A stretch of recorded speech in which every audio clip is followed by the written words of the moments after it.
Welcome to the WIHS Journal.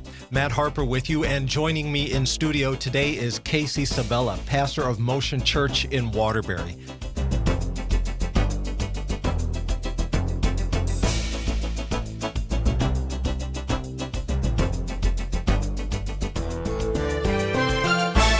Welcome to WIHS. Great to be with you. Tell our listeners a little bit about your story. Give me the condensed version of how God got a hold of you and put you in a place where you're now pastoring Motion Church there in Waterbury, Connecticut. And do it in 2 minutes or less. I came to Christ as a teenager. I was born and raised in Hartford, and also born and raised in a traditional church environment, but I wasn't really much of a Christian. I got very involved in Eastern philosophy, Kung Fu, and the occult very early. And because of the testimony of my older brother, who had become a part of the Jesus movement at that time, he invited me to come and spend some time with him on the West Coast. I went out to visit him there, and through an incredible encounter with God, gave my life to Jesus Christ. It would take too long to lay out all of the particulars of that, but I asked Christ to reveal himself to me, and in an incredibly real way, he revealed to me that he loved me, and that he removed the hate that I had had in my life and just kind of put things back together for me. So I came back to the state of Connecticut and began to live the Christian life in an unexpected way. I certainly never expected to do that. And now at Motion Church, you've been there how many years? In this particular church, I've been here since 2001, so it's been a little over 20 years. As part of your ministry, you've seen a change, and you've got a real emphasis on youth and the younger generation and equipping them to be able to be part of the growth and the leadership process. And you've seen God do some pretty special work through that. Can you just tell our listeners how that process came about and what you've seen God bring you to today? Sure. I mean, I was pastoring the particular church that I'm in right now, but what I noticed was that the age group was about 50 to 70, and that troubled me at the time. I was in my 50s and saying, if we keep going this way, we're all going to be not on this earth very long. And I noticed we weren't reaching the next generation. I also looked at some of the other churches and the pastors that I knew around me, and I noticed that their churches were kind of in the same condition. I took the opportunity to get together with those people who were between the ages of 18 and 30. I invited them for lunch. It had to be a free lunch, of course. And so we went out to lunch, and I just asked them a question. What would you change in our church to attract people your own age? I expected that no one would respond very quickly or that they'd give it a lot of thought, but unfortunately for me, or fortunately, they responded very quickly, and they mentioned a couple of things in the church that just really didn't make sense to them. And the more I thought about it, I realized that there were a lot of things we were doing traditionally that didn't make sense to me either. I had just been doing them because we always did it that way. And so we started making a couple of changes in our church into the way we did things in the environment. We changed the paint colors. We changed just various things, some of them which were important, some of them which were not so important. But as I did so, the younger people began to involve themselves a lot more. They realized that I was listening, for one thing.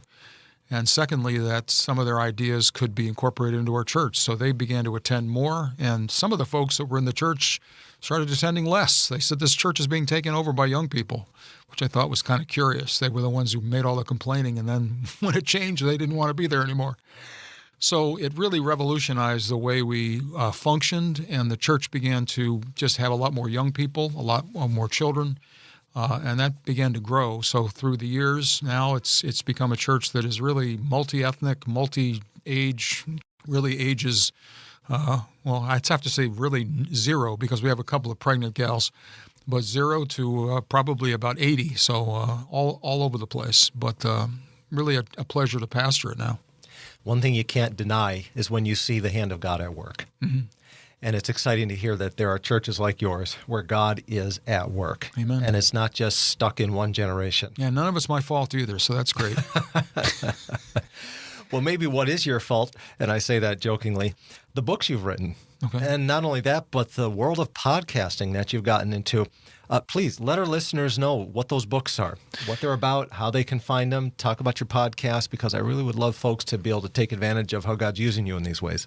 Sure. I mean, if something, writing has become something that I really enjoy communicating in virtually any medium. But the first book is really a difficult book for some, but it's called Spiritual Abuse: How to Break Free from Toxic Churches Without Losing Your Faith. And it kind of it follows a journey that I experienced in some ways with a church that started well, ended poorly. And some of the telltale signs of churches that are manifesting. All churches have problems. Let's put it out there. All churches have problems, but when you're part of a problem church, that's much more difficult. And so the book is designed to really help you figure out: does your church have problems like every church, or is it a problem church that you need to distance yourself from? The second book is called Titanic Warning. I'm actually in the process of rewriting that book. It's going to be coming out soon. But it looks at the Titanic story historically, if you like history, and it looks at the 5 ships that were part of that story, and the leadership that was on all of those ships corresponds to leadership going on in churches today, either good or bad. The third book is called Foundations, which is designed to really help people get established in the foundations of their faith. Look at the 6 foundation stones that are mentioned in Hebrews chapter 6. And there's a couple of other books, but I think that's enough for now. Read those 3 and you'll be fine. Well, at least throw the titles out and give a brief description of what those other books are and where people can find all these books. Sure. Most of them, I mean, I'd say all of them are, except the Titanic Warning, which is, like I said, is going to be rewritten or redone very soon. You can find it on Amazon easily enough. The other books are called Minister's Toolbox, because that's the name of the podcast that you mentioned earlier that I did for 5 years. It just talks about some of the things that pastors go through that are not typical church growth stuff. But, what do you do when someone betrays you? How do you deal with depression in your life? Those kind of things. They're 15-minute podcasts that are really designed to help any Christian leader kind of navigate what it means to be in ministry. So out of that, I took the 100 best podcasts and made them into a readable book. It's called Minister's Toolbox. So that's also available on Amazon. And then I wrote a smaller book, How to Discover Your Ministry, to help people who are trying to figure it out. If you're a new Christian, how do you figure out what your ministry is? What are the telltale signs to sort of give you some guidance and direction in that way? And you mentioned a podcast that is on the horizon, or no? Actually, did it for 5 years. I did it for 5 years. That's called Minister's Toolbox. But to your point, there's a podcast coming up that had to grow a beard for, but it's called Take It From a Geezer. That's not on yet, but going to be doing that. It's going to be designed to really help specifically young men and young women figure out what it means to be a man or what it means to be a woman in terms of reality, because there's not a lot of guidance with regards to helping people become men or women in our culture. Well, we need to be on the lookout for that. Sure. We're with Pastor Casey Sabella of Motion Church in Waterbury, and we've got just a minute left. Tell us about your church.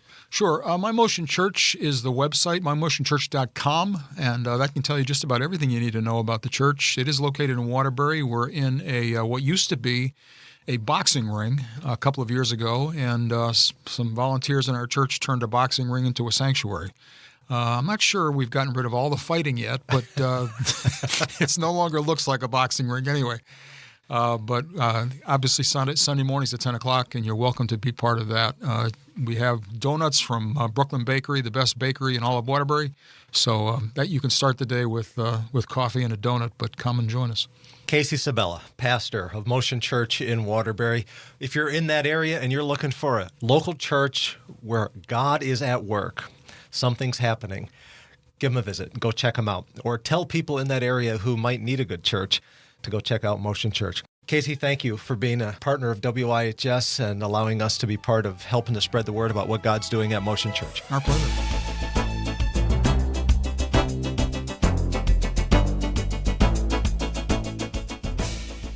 This has been the WIHS Journal.